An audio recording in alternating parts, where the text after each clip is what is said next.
Salut à toi. La mission du jour, elle est très simple. Pourquoi il est nécessaire que tu continues de te former?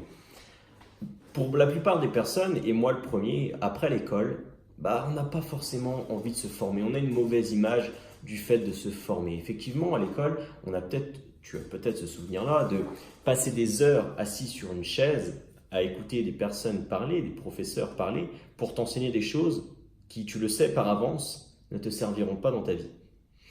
Effectivement, il n'y a rien de plus désagréable de passer des heures assis sur une chaise à rien faire, si ce n'est écouter, pour se dire, bon, de toute façon, ça ne me servira à rien ça. Ok? Donc effectivement, on a une mauvaise image de la formation. Mon but dans cette vidéo aujourd'hui va de t'apprendre pourquoi, ou de te dire pourquoi il est nécessaire que tu recommences à te former. C'est parti. Juste avant, n'hésite pas à liker et à t'abonner à la chaîne. C'est parti. Donc, pourquoi il est nécessaire de se former? Première des choses.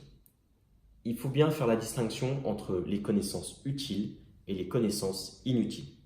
Effectivement, je t'ai pris l'exemple de l'école où tu te formais peut-être sur des matières qui te semblaient inutiles et qui ne te serviront pas dans ta vie. D'accord?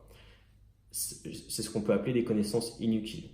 Alors ça fait de la culture générale, super, mais concrètement dans ta vie, ça ne va rien t'apporter. Pour moi, une connaissance utile, c'est quelque chose qui va t'apporter derrière, tu vois. Si tu lis un livre sur les finances personnelles, la gestion des finances personnelles, tu vas réussir à mieux gérer ton argent, tu vois. Si tu lis un livre sur le codage sur Internet pour la création d'applications, tu pourras créer des applications après à partir des compétences que tu auras acquises, tu vois. La lecture utile, avec les connaissances utiles, vont te permettre d'acquérir des compétences pour après les mettre en place dans ta vie, tu vois. Contrairement à une connaissance inutile, on l'a souvent peut-être vu en géographie, en histoire. Je n'ai rien contre les professeurs de géographie et d'histoire, j'en ai eu des super pendant mes études. Mais tu vois, bon, savoir les pyramides d'Égypte, etc., ça ne va pas forcément te servir dans ta vie, tu vois.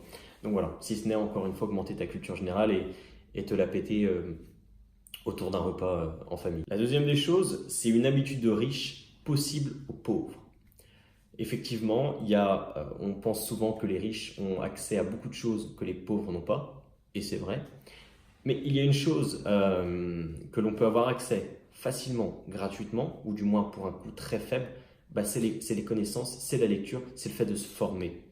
Effectivement, je vais te citer juste après les avantages du fait de se former, mais les riches lisent environ un livre par semaine, contre une moyenne d'environ un livre par an pour les pauvres, tu vois. Donc c'est une moyenne qui est sortie, elle est plus ou moins élevée suivant les personnes, les types de personnes, mais une moyenne générale qui ressort de ça.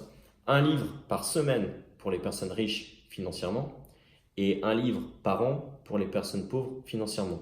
Je précise bien financièrement parce qu'on peut être riche intérieurement et pauvre financièrement, ok? Alors pourquoi il est intéressant de se former? Tout simplement, tu ne pourras pas faire quelque chose que tu ne sais pas. D'accord? Je t'ai parlé du codage tout à l'heure. Si tu ne sais pas, si tu n'as pas les connaissances et les compétences pour coder une application, un site web, tu ne pourras pas faire les choses. Alors, je te prends cet exemple-là, mais c'est valable pour plein de choses dans la vie. Tu ne pourras pas peut-être élever de la meilleure façon tes enfants si tu ne sais pas quelle est la meilleure façon de les élever. D'accord? Pareil, si tu ne pourras peut-être pas gérer au mieux ton argent si tu ne sais pas de quelle manière il faut la gérer au mieux. Tu vois? Donc, le fait d'accéder aux connaissances vont te permettre d'ouvrir ton champ des possibilités, de réaliser des choses que tu n'étais pas capable ou que tu n'avais pas conscience avant. La deuxième des choses, c'est que dans les livres, tu as accès à des connaissances de personnes qui ont vécu toute une vie entière, qui ont eu des réussites, des échecs, des connaissances, des expériences, des retours d'expérience, et qui ont condensé tout ça dans un livre. J'ai des livres que j'ai personnellement acquéris, où des personnes sont décédées et donc ont vécu toute une vie, et à la fin de leur vie écrivent ce livre-là. Et donc, on a accès à 50 ans de connaissances, de retours sur expérience, encore une fois, d'échecs, de réussites. Et c'est juste incroyable. En 50 ans de vie, tu le lis en 200, 300 pages. Donc, si tu veux, ça donne accès à un grand nombre d'informations. C'était vraiment les deux grandes raisons principales. C'est tu ne pourras pas faire ce que tu ne sais pas. premièrement. Et deuxièmement, c'est que tu as accès à énormément d'années d'expérience et de connaissances des autres personnes. Alors, je te parle ici de bouquins, de lecture, mais tu peux aussi te former maintenant sur Internet, sur les formations. Et c'est ce que moi, par exemple, je propose dans ma formation, où donc je t'aide à choisir un peu ta vie pour que tu sois plus épanoui dans ta vie. Mais tu vois, donc tu peux aussi te former sur Internet. Il existe plusieurs moyens maintenant. Je voudrais juste te prendre un exemple que j'ai en tête qui illustrera parfaitement mes propos. C'est Elon Musk. Et alors, je ne sais pas si tu connais Elon Musk, et peut-être que je prononce mal son prénom et nom.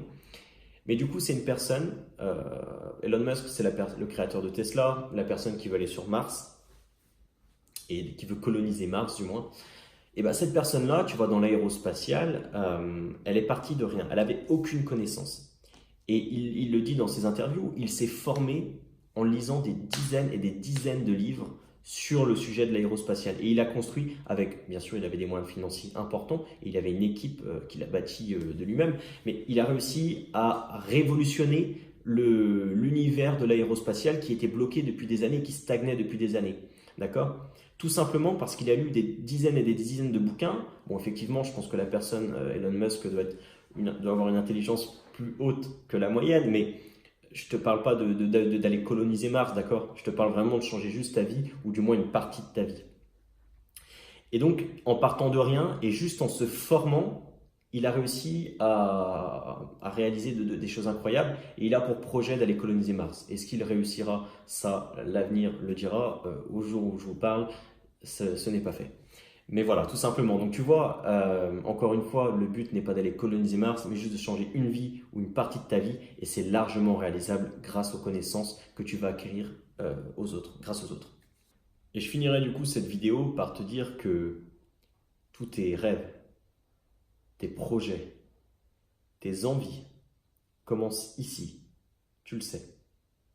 Et pour donner la possibilité à ces rêves, à ces envies de réussite, à ces projets d'éclore, il faut que tu te formes.